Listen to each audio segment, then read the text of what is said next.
Alright YouTube, welcome back to the channel. Today I'm bringing you my first place Adamancipator deck profile from this weekend. My matchups were Necros, which I 2-0'd, Dragonlink, which beat 2-1. That was piloted by TCG Tally. If you don't know him, go and check out his channel and subscribe to him. And finally I was playing against Shadol Invoked Dragoon Dogmatica, which I won 2-1. So it was quite a strong lineup that I was having to play against. So I'm quite impressed that I actually did get first place, and they did turn it into a winner map. So you were winning the Lightning Overdrive just due to current conditions. They didn't do a sneak peek, so this map was up for grabs. So I'll just move this out of the way, and we'll just dive right into the deck profile. So we'll just go straight into the main deck, where we play 3 Adamancipator Researcher, 3 Seeker, and 3 Analyzer. This hasn't changed, probably won't change, and yep, they are the best cards in the deck. Then we do play a small Prank Kids engine of 3 Prank Kids Roxys and the single Dropsies. I know lots of people are playing the Prank Kid engine so they can go into Battle Butler, but I just think it adds too many bricks, and I would much prefer just to have a much smaller engine, so that way that I can just build up and get link plays, get draw, and gain 1,000 life points. And the gaining 1,000 life points in time is really good. Never happened this weekend, but it's just one of those things that will come up, and it could come up in your locals.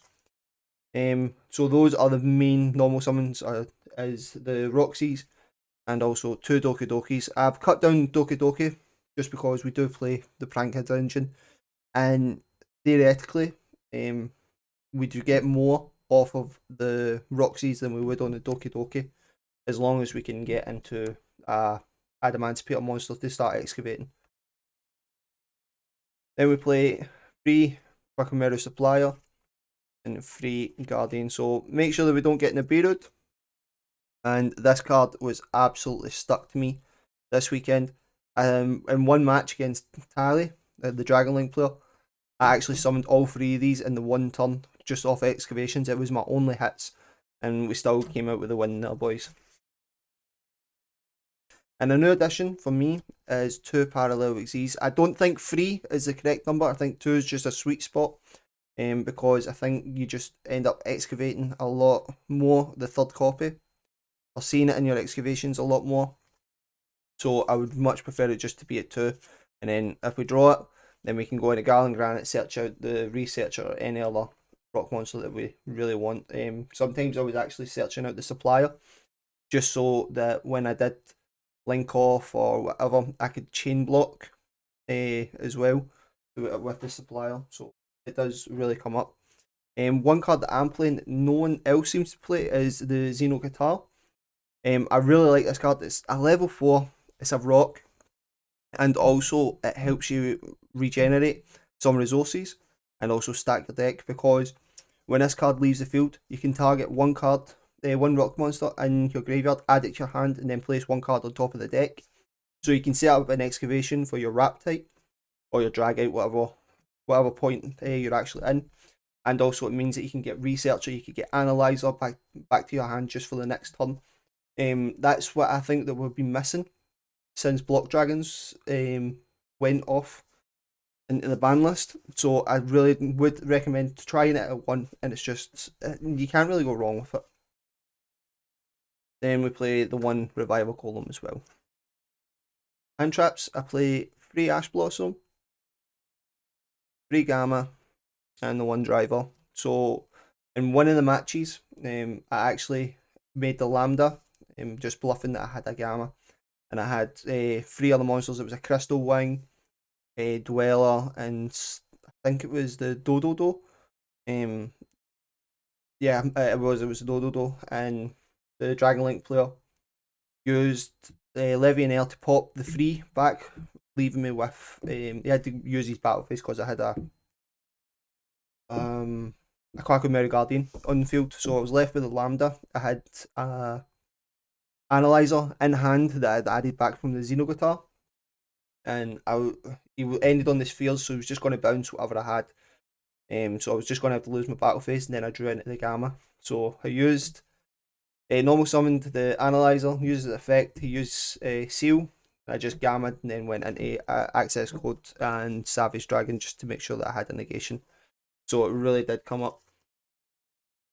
Then finally, for the spells, we play 3 Adamancipator Signs and a Monster Reborn. Just get us back resources.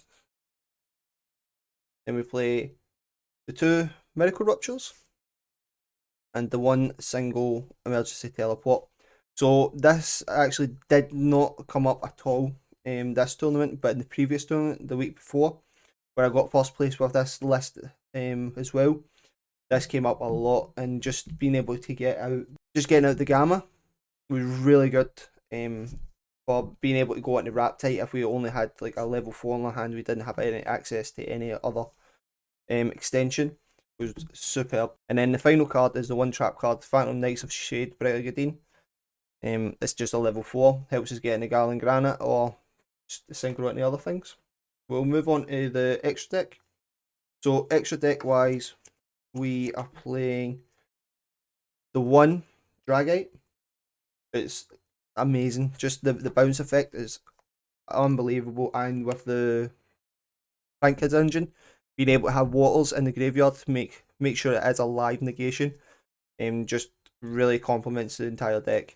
Then we play the 1 Raptite, the 1 Herald of Arclight, Savage Dragon, and Crystal Wing. I seem to make Crystal Wing a lot more than I made Savage Dragon. I don't know why, but I preferred, depending on the board that I could actually end on, I preferred to have the Crystal Wing ahead of the Savage, because I would prefer to have the Savage for going into the next turn. Just if I could bait out all my opponent's negations, get out a Savage Dragon, and then just beat over whatever is on the field.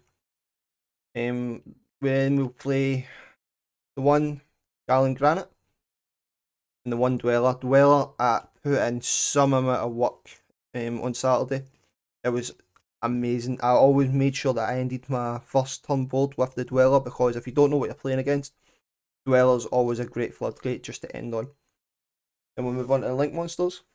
We play the 1 Almirage, the 1 Meow Meow, and the 1 Dododo.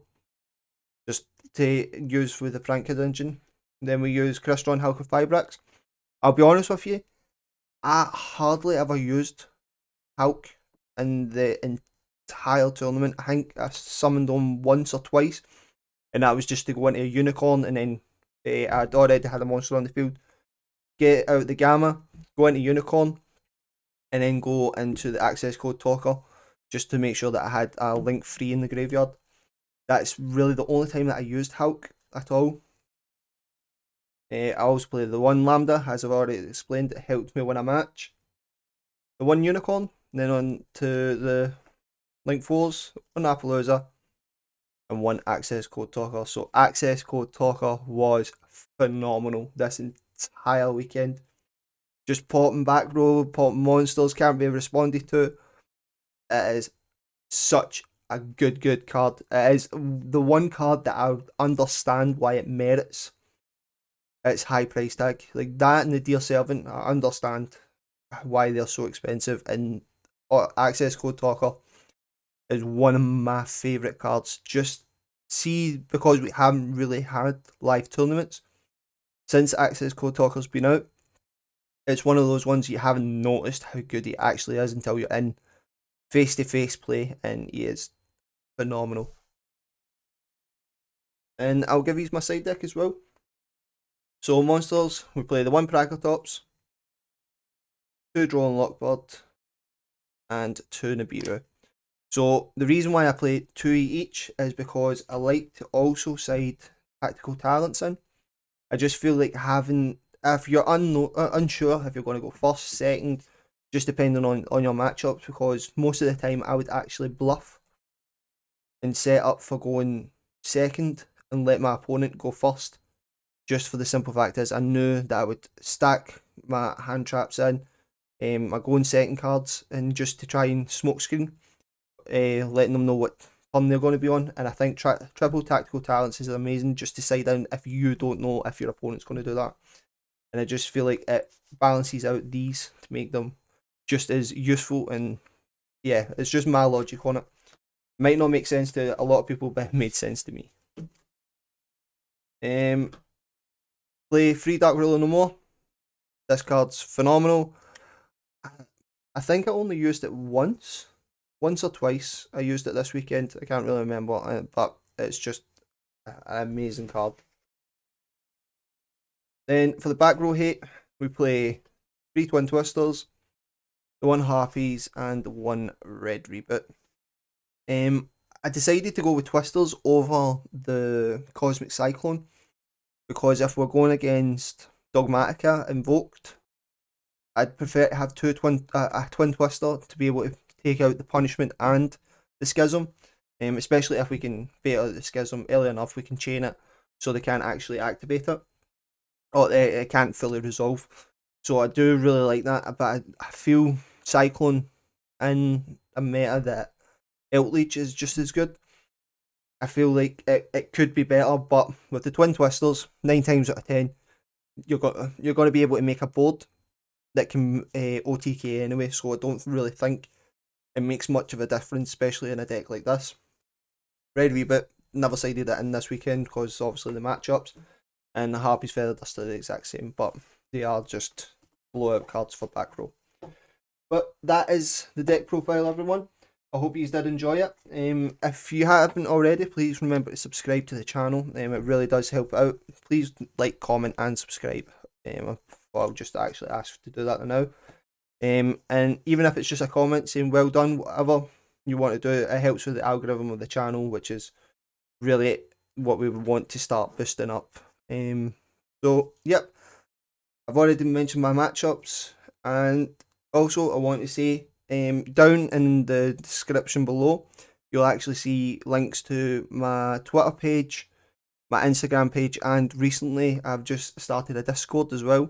So if you want to speak to me directly, have any deck advice, trades, anything like that, memes, the lot, just come and join the Discord down below, and I'll hopefully see you in the next one and maybe speak to you soon. So cheers everybody, peace.